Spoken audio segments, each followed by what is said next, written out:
1946 жылдың көктемі еді. Соғыс аяқталғанмен ауыл өмірі әлде бұрынғы қалпына келе қоймаған. Әр үйдің алдында үнсіздік байқалады.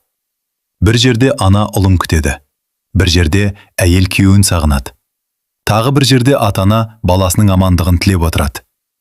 Ауылдың шет жағында ескі қоңыр үй бар. Сол үйдің ауласында жас келіншек құдықтан су алып тұр.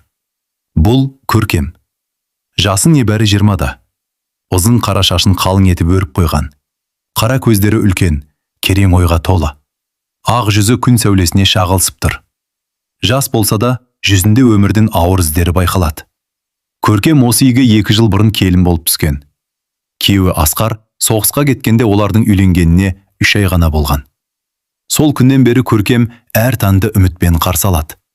Кеш батқан сайын сол үміт аздап сөніп, бірақ толық жоғалмайды. Ол күн сайын ауыл жолына қарап отырады. Бәлкім бүгін хат келер. Бәлкім бүгін жақсы хабар жетер. Бәлкім бүгін Асқар аман екені белгілі болар. Сол күні түс кезінде ауылға пошташы келді. Ат үстінде келе жатқан адам әр үйге тоқтап хат таратып жүр. Бір үйде қуаныш дауысы естіледі. Екінші үйде үнсіздік орнайды. Пошташы Көркемнің үйінің қасына келгенде атының басын баяу тартты. Қолындағы қағаздарға біраз қарап тұрды. Көркемнің жүрегі бірден бір жамандықты сезгендей болды. Пошташы үнсіз ғана қара конвертті ұсынды. Көркемнің қолы дірілдеп кетті. Қара қағаз. Ол конвертті бірден аша алмады. Көз алды тұманданып кетті. Үйдің ішінен инесі шықты. Қарт әйел келіннің қолындағы қағазды көргенде бірден бәрін түсінді. Конверт ашылды. Қағаздағы сөздер қысқа ғана еді. Асқар майдан даласында қаза тапқан. Көркемнің жан дүниесі сол сәтте босап кеткендей болды. Ол айқайлап жыламады. Тек үнсіз отырып қалды. Көзінен жас баяу сырғып түсіп жатты. Сол күні кешке дейін Көркем табалдырықта отырды. Көзін ауыл жолынан алмайды. Ішінде бір кішкентай үміт бар еді. Мүмкін қате кеткен шығар. Мүмкін біреу келіп бәрін жоққа шығар. Күн батып, дала қараңғылана бастағанда аула жақтан аттың дыбысы естілді. Бір адам қақпадан кірді. Бұл адам ауылға жаңа келген. Бойы ұзын, ығы кең, сары шашы қысқа қиылған, көк көздері терең. Жүзінде соғыс көрген адамның ауырлығы байқалады. Бұл Қайсар, Асқардың ағасы. Бірақ Көркем оны өмірінде бірінші рет көріп тұр. Қайсар госпитальда ұзақ емделген. Сол себепті ауылға кеш оралған. Ол ең алдымен інісінің үйіне келді. Көркем мен Қайсар алғаш рет сол кеште жүздесті. Екеуі үнсіз ұзақ қарап тұрды. Көркемнің көзінде қайғы бар. Қайсардың жанында ауыр хабар тұр. Осы кездесу Көркемнің өмірін мүлде басқа жолға бұратынын ол кезде ешкім білмеген еді. Қайсар үйге кірген кезде Көркем орнынан баяу тұрды. Бейтаныс адамның жүзінде шаршау байқалады. Оның үстіндегі киім әскери киімге ұқсайды. Бірақ жол шаңнан әбден ағарып кеткен. Қайсардың көк көздері үй ішін бір қарап шықты. Содан кейін Көркемге тоқтады. Жас келіншек бір сәт не айтарын білмей қалды. Қайсар да үнсіз тұр. Бірнеше секундтан кейін ғана ол өзін таныстырды. Асқардың ағасы екенін айтты. Бұл сөз Көркемнің жүрегін тағы бір рет ауыртты. Енді Асқар туралы естеліктер бұрынғыдан да анық көріне бастады. Қайсар үйдің ішінде ұзақ отырмады. Жолдан шаршағаны көрініп тұр. Бірақ оның жан дүниесін мазалаған бір ой бар еді. Інісінің қазасы.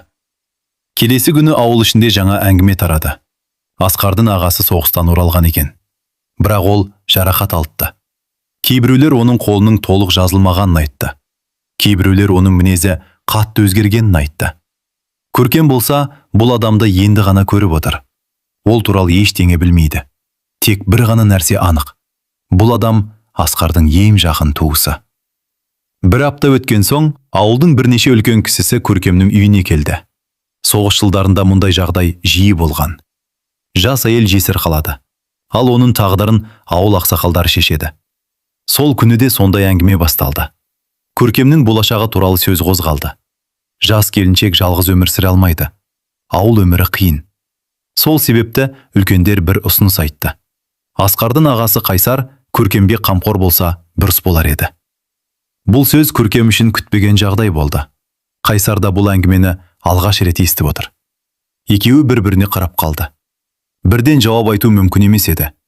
Сол күні кешке Қайсар Көркеммен жеке сөйлесті. Ол асықпай, сабырмен ойын айтты. Екеуі бір келісімге келді. Егер ауыл солай шешсе, олар некеге тұрады.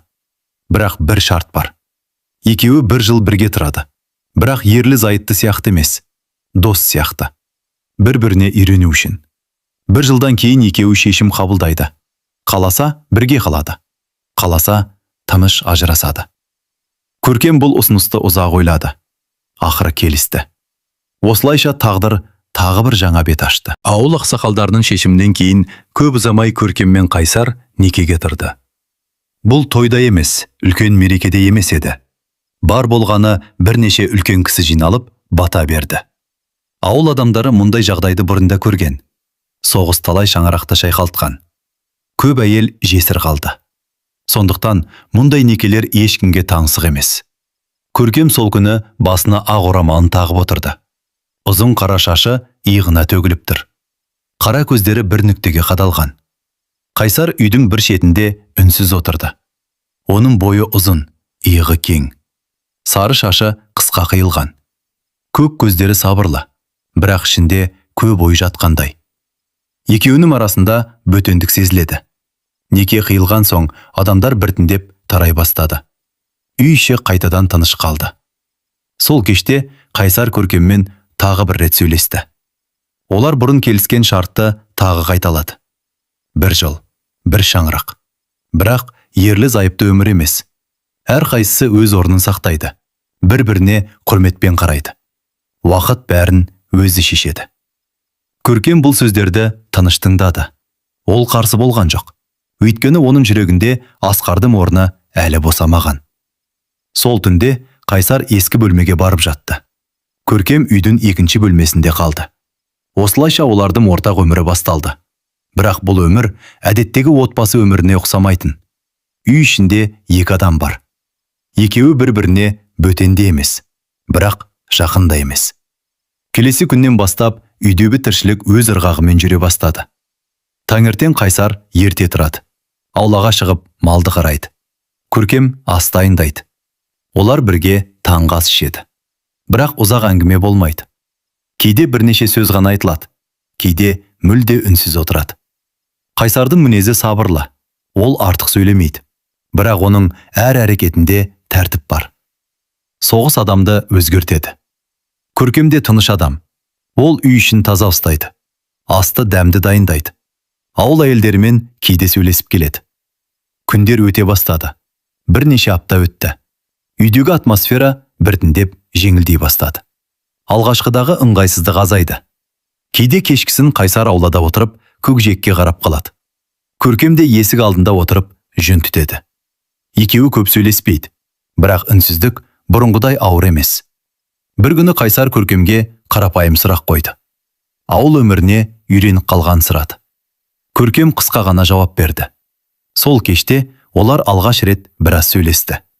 Көп емес, бірақ бұрынғыдан көбірек. Осылайша олардың арасындағы суық қабырға аздап қозғала бастады. Екеуі бір-бірін байқамай зерттеп жүргендей. Қайсар Көркемнің сабырлы екенін байқады. Ал Көркем Қайсардың сырттай қатал көрінгенімен ішінде жұмсақ мінез барын сезе бастады.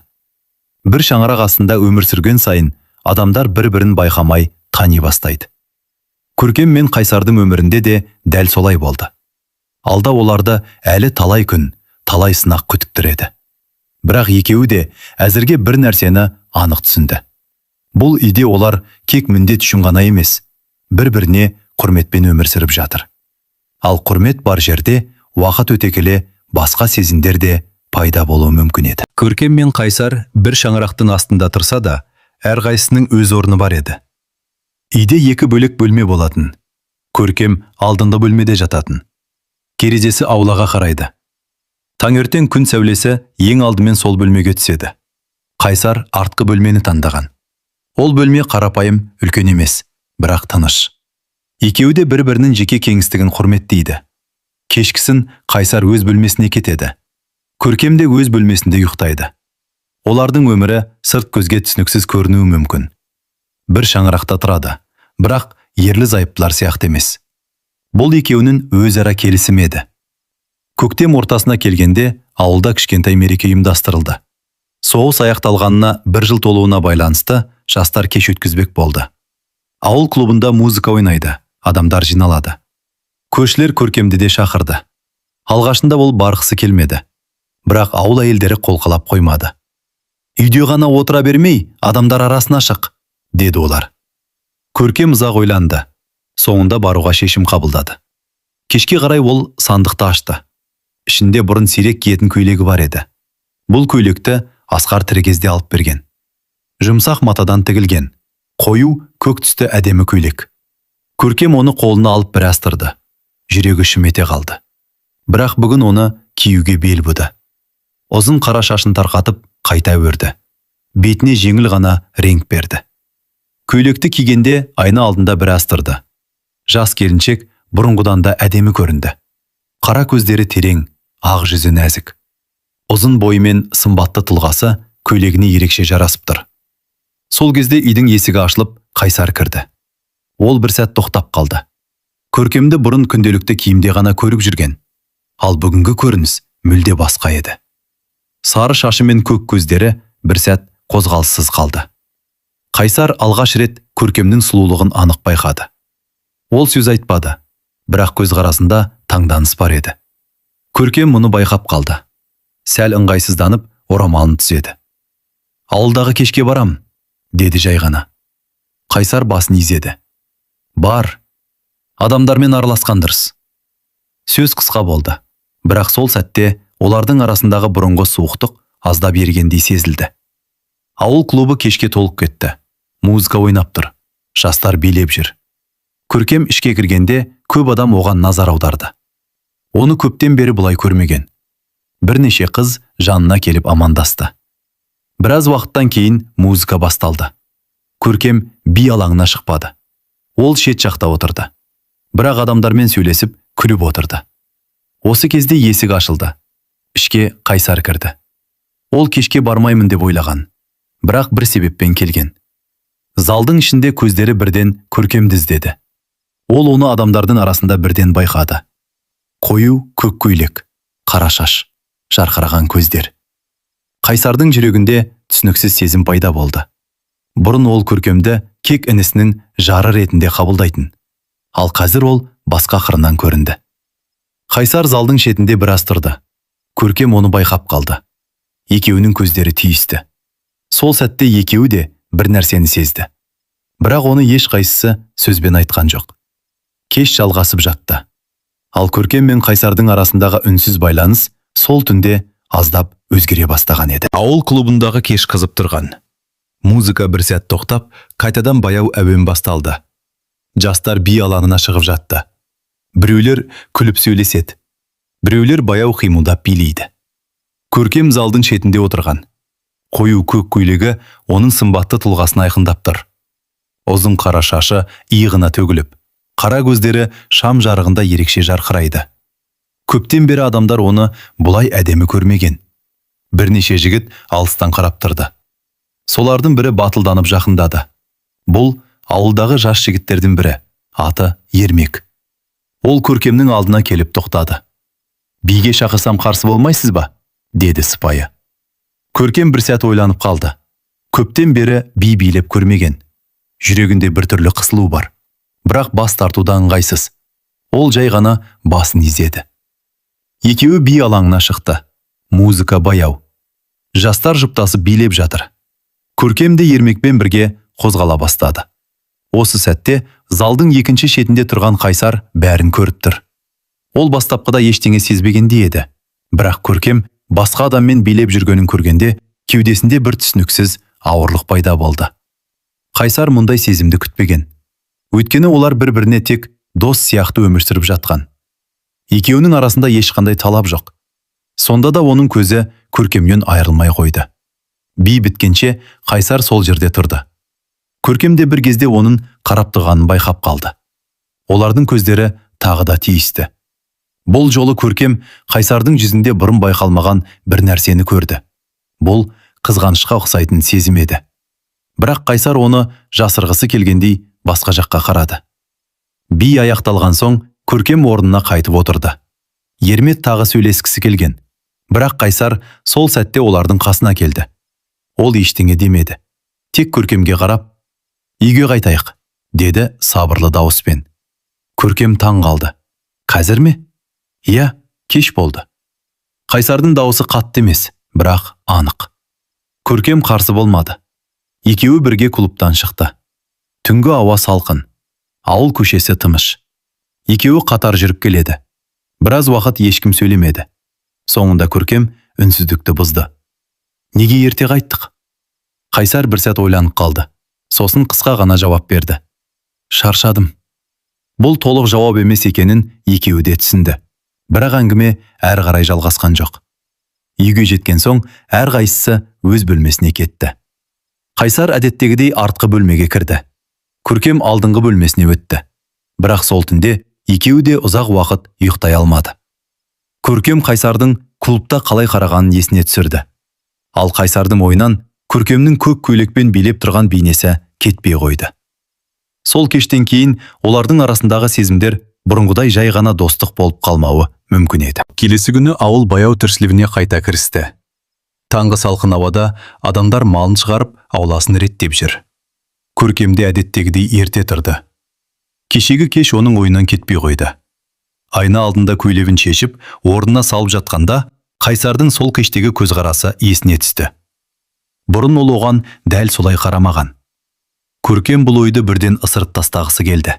Бірақ көңіл бір нәрсені сезгендей. Ас дайындап жатқанда Қайсар да ауладан кірді. Үстінде қарапайым жұмыс киімі.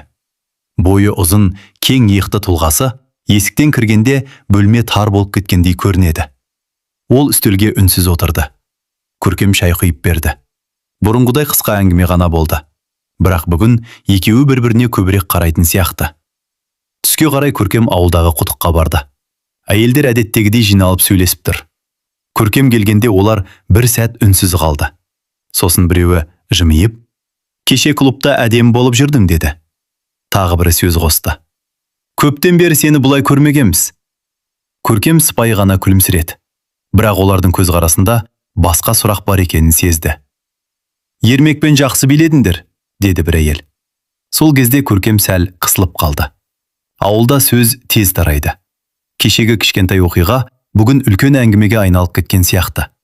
Көркем ештеңе демеді. Суды алып үйіне қайтты. Үйге келгенде Қайсар аулада бір нәрсе жөндеп отыр екен. Көркем оны сырттай бақылап қалды. Қайсардың қимылы сабырлы. Соғыстан кейін де оның бойындағы тәртіп жоғалмаған. Бірақ бүгін оның жүзі бұрынғыдан ойлы көрінеді. Көркем құмырасын қойып үйге кіріп кетті. Ал Қайсар оның артынан бір сәт қарап тұрды. Ауылдағы сөз оғанда жеткен еді. Бірақ ол ештеңе айтқан жоқ. Кешке қарай Көркем дүкен жаққа барды. Күн жылы. Ауыл көшесінде адамдар аз. Дүкеннің алдында біреу тұр екен. Бұл Ермек. Ол Көркемді көріп, жымиып амандасты. «Кеше кеш жақсы өтті», деді ол. Көркем сыпайы ғана басын изеді. «Иә». Ермек біраз үнсіз тұрды. Сосын қайта сөйледі. «Егер қарсы болмасаңыз, тағы бір күні серуендеп қайтсақ қалай болады?» Бұл сөз Көркемді тосыннан ұстап алды. Ол не жауап берерін білмей қалды. Сол сәтте арт жақтан таныс дауыс естілді. «Көркем!» Екеуі бірдей бұрылды. Бұл Қайсар еді. Ол дүкен жаққа келе жатыр екен. Ұзын бойы алыстан ақ байқалады. Көк көздері салқын көрінеді. Қайсар жақындап келді. Ермекпен қысқа ғана амандасты. Атмосфера бірден өзгерді. Бірнеше секунд үнсіздік орнады. Қайсар Көркемге қарап, «Үйге жүр», деді жай ғана. Бұл сөз бұйрық емес, бірақ анық айтылған. Көркем ештеңе демеді. Ермекке қысқа қоштасып, Қайсармен бірге жүріп кетті. Жол бойы екеуі үндемеді. Кек аяқ дыбысы ғана естіледі. Біраз уақыттан кейін Көркем тоқтап, «Неге келдің?» «Дүкенге». Қайсар қысқа жауап берді. Бірақ бұл толық шындық емес екенін екеуі де түсінді. Көркем тағы сұрады. «Неге мен шақырдым?» Қайсар бір сәт тоқтап қалды. Сосын Көркемге қарады. Көк көздерінде бұрын байқалмаған қаттылық бар. Ауыл кішкентай, адамдар көп сөйлейді. Осы сөзден кейін қайта жүре бастады. Көркем үндемеді. бірақ оның жүрегінде бір жаңа сезім қозғалғандай болды. Қайсар оны қорғап жүргенде. Сол кеште үйге келген соң, Көркем бірден ас дайындауға кірісті. Бірақ оның ойы басқа жақта еді. Дүкеннің алдында болған жағдай қайта-қайта есіне түсе береді. Қайсар да әдеттегідей ауылдағы жұмыстарын бітіріп, үйге кірді. Үй іші тыныш. Көркем дастархан жайып қойды. Екеуі қарсы отырып тамақ ішті. Бірнеше минут ешкім сөйлемеді. Ақырында Көркем шыдамай сұрады. Сен неге Ермекпен сөйлесіп тұрғанымды ұнатпадың? Қайсар қасықты жай ғана қойды. Біраз ойланды. Ұнатпау емес, деді сабырмен. Ауылда сөз тез тарайды. Адамдар бәрібір сөйлейді. Қайсар басын сәл көтеріп, Көркемге қарады. Сол сөздің ішінде сенің атың жүрмесін деймін. Бұл жауап Көркемді бір сәт ойландырып тастады. Қайсардың даусы қатты емес, бірақ сөзінде қамқорлық бар еді. Бұрын ол мұны байқамаған. Сол кеште олар бұрынғыдан ұзақ сөйлесті. Өткен өмір туралы, ауыл туралы, соғыс туралы. Қайсар алғаш рет майдандағы күндер туралы аздап айтты. Жарақат алғанда сөз арасында еске алды. Көркем оны тыныш тыңдап отырды. Бұл әңгімеден кейін екеуінің арасындағы бөгде сезім аздап жеңілдегендей болды. Келесі күндері Көркем Қайсарды басқа қырынан байқап жүрді. Бұрын ол тек сабырлы, тұйық адам сияқты көрінетін. Ал қазір оның бойында тағы бір қасиет бар екенін түсінді. Қамқорлық. Қайсар сөзбен көп нәрсе айтпайды, бірақ ісімен білдіреді. Бір күні Көркем құдықтан су алып келе жатқанда шелегі ауыр болып кетті. Қайсар алыстан көріп, бірден жанына келді. Ештеңе демей шелекті өзі көтеріп алды. Осындай кішкентай әрекеттер жиілей бастады. Көркем мұны байқамай қалмайды. Кейде ол Қайсарға қарап ойланып қалады. Бұл адам бұрын оған бөтен еді. Ал қазір бір шаңырақтағы ең жақын адамға айналып бара жатқандай. Сол күні кешке ауыл үстінде әдемі тыныштық орнады. Күн батып, аспан қызғылт түске боялды. Көркем ауылда жөн түтіп отыр. Қайсар жанындағы орындыққа келіп отырды. Екеуі сөйлеспеді. Көктем баяу жазға айналып бара жатты. Ауыл маңындағы дала жасыл түске толды. Көркем мен Қайсардың күндері де бір қалыпты өтіп жатты. Екеуі бұрынғыдай бөлек бөлмелерде жатады. Қайсар артқы бөлмеде, Көркем алдыңғы бөлмеде.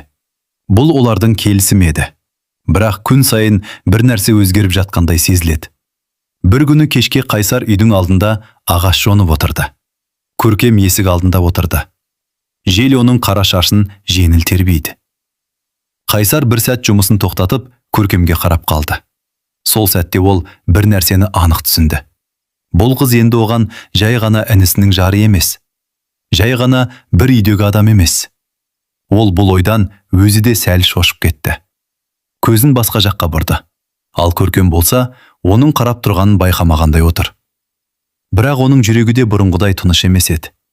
Екеуі бір шаңырақ астында өмір сүрген сайын бір-біріне үйреніп бара жатқан. Ал уақыт өткен сайын бұл үйрену жай ғана достық болып қалмауы мүмкін еді. Жаздың басы еді. Күн ұзарып, ауыл тіршілігі қыза түскен уақыт. Таңертең ерте адамдар егістікке кетеді. Кешке шаршап үйіне оралады. Көркем сол күні ауылдың шетіндегі бұлаққа су алуға шықты. Қолында 2 шелек. Жол тыныш. Бірақ бұлақтың жанында біреу тұр екен. Бұл Ермек. Ол Көркемді көріп жымиып амандасты. Қайырлы күн. Көркем де сыпайы жауап берді. Ермек бірден сөз бастады. Біраз уақыт сөйлесе алмай жүрдік. Көркем қысқа ғана жауап берді. Ауыл кішкентай, кездесіп қаламыз. Ермек бір сәт ойланып тұрды. Көркем, мен сен туралы көп ойландым. Бұл сөз Көркемге күтпеген еді. Ол үндемей қалды. Сол кезде арт жақтан таныс қадам дыбысы естілді. Қайсар. Ол егістік жақтан келе жатыр екен. Ұзын бойы алыстан байқалады. Көк көздері екеуіне бірдей тоқтады. Қайсар жақындап келіп амандасты. Дауысы сабырлы. Бірақ жүзінде салқындық бар. Ермек қысқа ғана қоштасып кетіп қалды. Көркем мен Қайсар үйге қарай бірге жүрді. Жол бойы үнсіздік орнады. Сол кеште Қайсар ұзақ уақыт аулада отырды. Күн батып бара жатыр. Аспан қызғылт түске боялған.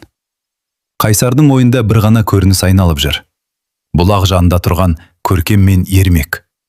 Бұл көрініс оған түсініксіз сезім әкелді. Өзіне сұрақ қойды. Неге бұл оған ұнамады? Олар бір-біріне ештеңе уәде етпеген. Көркем еркін адам. Ал Қайсар кек келісім бойынша оның жанында жүр. Бірақ жүрек кейде ақылға бағынбайды. Ол орнынан тұрып үйге кірді. Көркем дастархан жайып жатыр екен. Шам жарығы оның жүзін жұмсақ көрсетеді. Ұзын қара шашы иығына түскен. Қайсар оны бір сәт үнсіз бақылап тұрды. Бұл қыздың өмірі қиын болғанын ол жақсы түсінеді. Сондықтан оны ешқашан қысымға алғысы келмейді. Бірақ бір нәрсе анық.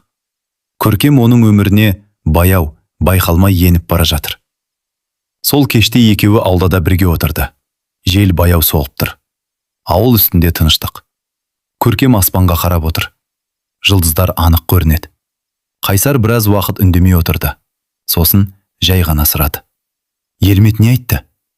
Көркем таңырқап қарады. Неге сұрайсың? Жай? Көркем біраз ойланып жауап берді.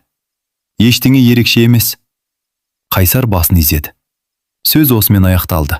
Бірақ сол кеште Көркем бір нәрсені байқады. Қайсар бұрынғыдан көбірек ойлы. Ал Қайсар болса, бір шындықты түсінді. Көркем оның өмірінде жай ғана уақытша адам емес. Бұл ой екеуінің де жүрегіне жаңа сезімнің белгісін қалдырды. Бірақ олар оны әлі дауыстап айтатын уақыт келген жоқ. Жаз ортасына жақындаған шақ. Ауылда үлкен қуаныш болатын болды. Көрші ауылдағы бір отбасының баласы үйленбек.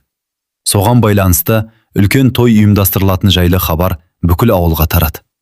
Ауылдағы адамдар мұндай мерекені көптен күтеді. Соғыс жылдарында той аз болған. Сондықтан әрбір қуаныш бәріне ортақ сияқты. Көркемді де шақырды. Алғашында ол барғысы келмеді. Бірақ көрші әйелдер тағы да қол қалады. Жастар арасына барып кел, үйде ғана отыра берме, деді олар. Көркем ақыры келісімін берді. Кешке қарай сандықты ашты. Ішінде сақталған бірнеше көйлегі бар. Солардың арасынан біреуін таңдады. Бұл көйлек ашық жасыл түстеді. Жұмсақ матадан тігілген. Сымбатты тұлғасына әдемі жарасады. Ұзын қара шашын тарады. Жеңіл ғана өріп, артына түсірді. Айна алдында біраз тұрды. Бұрынғы Көркем қайта оралғандай. Сол кезде үйдің есігі ашылып, Қайсар кірді. Ол бір сәт тоқтап қалды. Көркемді бұрын мұндай кейіпте сирек көретін.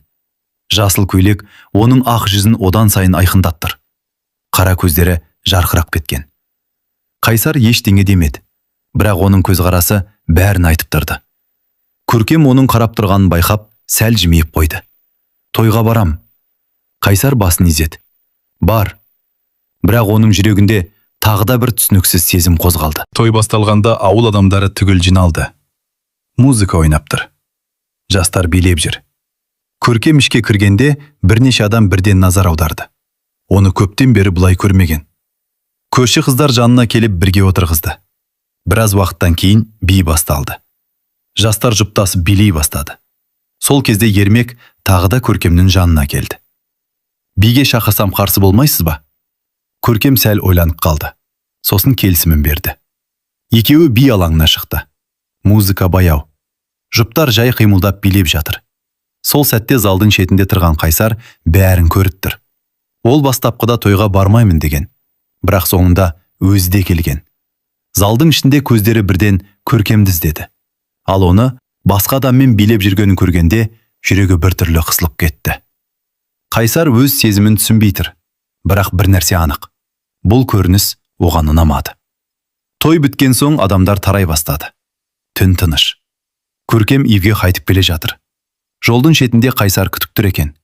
Екеуі қатар жүріп береді. Біраз уақыт ешкім сөйлемеді. Соңында Қайсар тоқтап, Көркем. Ол алғаш рет оның атын ерекше үнмен айтты. Көркем бұрылып қарады. Я? Қайсар біраз ойланды. Сосын жай ғана айтты. Сен бақытты болуың керек. Көркем бұл сөзді күтпеген. Мен бақыттымын. Қайсар басын сәл шайқады. Жоқ, мен шын бақыт туралы айтып тұрмын. Осы сөзден кейін үнсіздік орнады. Екеуі қайта жүре бастады. Көркем сол түні ұзақ ойланды, ал Қайсар бір нәрсені анық түсінді. Көркем оның өмірінде жай ғана уақытша адам емес. Бірақ ол әлі бұл сезімді ашық айтуға дайын емес еді. Егер қаласаңыз, келесі 19-21 бөлімдерде оқиға одан да қызық болады. Қайсар алғаш рет өз сезімін түсінеді. Көркем де оның өзгергенін байқайды. Екеуінің арасындағы үлкен әңгіме болады. Олардың 1 жылдық келісімі туралы мәселе көтеріледі. Күздің басы еді. Таңертең ауыл көшесінде шаң көтеріліп, арба тоқтады. Арбада 2 жүк пен 1 жас қыз отыр. Бұл ауылға жаңадан келген мұғалім. Аты Айдана. Ол қала жақтан келген. Шашы ашық қоңыр, көзі ашық түсті. Жүзі күлімсіреген. Киімі де ауыл қыздарынан сәл өзгеше. Ауыл адамдары оны бірден байқап қалды. Мектеп директоры оны қарсы алып мектепке апарды. Сол күні ауыл ішінде жаңа әңгіме басталды. Жаңа мұғалім келіпті. Өте жас екен. Қалада оқыған көрінеді. Бұл жаңалық Көркемнің де құлағына жетті. Бірақ ол бұл сөздерге көп мән бермеді. Бірнеше күннен кейін тағы бір жаңалық шықты. Мектепке жаңа қызметкер керек болыпты. Ауылдың бірнеше адамына ұсыныс айтылған. Солардың ішінде Қайсарға да жұмыс ұсынылған. Соғыстан кейін ол тұрақты жұмыс істемей жүрген. Сондықтан мектептегі жұмыс оған жақсы мүмкіндік еді. Қайсар біраз ойланды. Ақыры келісімін берді. Осылайша ол мектепке жұмысқа орналасты. Мектептің алғашқы күні. Қайсар аулаға кіргенде балалар шулап ойнап жүр. Ол директор бөлмесіне кіріп шықты. Сол кезде дәлізден бір қыз келе жатты. Бұл Айдана. Ол жаңа мұғалім екенін бірден түсінуге болады. Айдана Қайсарды көріп жымиып амандасты. Сіз жаңа қызметкерсіз бе? Қайсар қысқа жауап берді. Иә. Айдана өзін таныстырды. Мен қазақ тілі пәнінен сабақ беремін. Екеуі қысқа сөйлесті. Айдана ашық мінезді, сөзге жеңіл қыз екен. Қайсар болса, бұрынғыдай сабырлы. Бірақ сол күннен бастап олар мектепте жиі кездесетін болды. Кешке Қайсар үйге келгенде Көркем ас дайындап жүреді. Мектеп қалай? Деп сұрады Көркем. Жақсы. Қайсар қысқа жауап берді. Көркем тағы сұрады. Жаңа мұғалім келіпті дейді. Иә. Қандай адам екен? Қайсар бір сәт ойланып қалды. Жас қыз. Сөз осымен аяқталды. Бірақ Көркем неге екенін білмей, ішінен бір түсініксіз сезім сезді. Келесі күндері Қайсар мектепке ерте кетіп, кешірек оралатын болды. Бұл бұрынғыдан өзгеше. Көркем оны байқап жүр. Бір күні ауыл әйелдері тағы да құдық жанында әңгіме айтып тұр. Сол жерде бір сөз естіді. Жаңа мұғалім мен Қайсар мектепте көп сөйлеседі екен. Тағы бір әйел күлді. Жас қыз бой, әңгімесі жарасатын шығар. Көркем бұл сөздерді естігенде жүрегі біртүрлі болып кетті. Өзде түсінбеген сезім. Бұл ашу емес. Бұл реніш емес. Бірақ үйлектің бір жері ауырғандай. Сол күні кешке Қайсар үйге келгенде Көркем оны бұрынғыдан көбірек бақылап отырды. Қайсар ештеңе байқамағандай ас ішіп отыр. Ал Көркем бір нәрсені түсіне бастады. Бұрын ол Қайсардың басқа адамдармен сөйлескеніне мән бермейтін. Ал қазір ол алғаш рет қызғанышқа ұқсайтын сезімді байқап отыр еді. Бір күні түстен кейін Көркем алдыда кір жайып жүреді. Күн жылы, аспан ашық. Сол кезде қақпа жақтан бір қыздың дауысы естілді. Сәлеметсіз бе? Көркем бұрылып қарады. Қақпа алдында жас қыздыр. Бұл ауылға келген жаңа мұғалім Айдана еді. Көркем оны бірден таныды. Айдана күлімсіреп тұр. Қайсар үйде ме? Көркем бір сәт тосылып қалды. Жоқ, мектепте. Айдана басын изеді. Мен тек бір дәптер қалдырып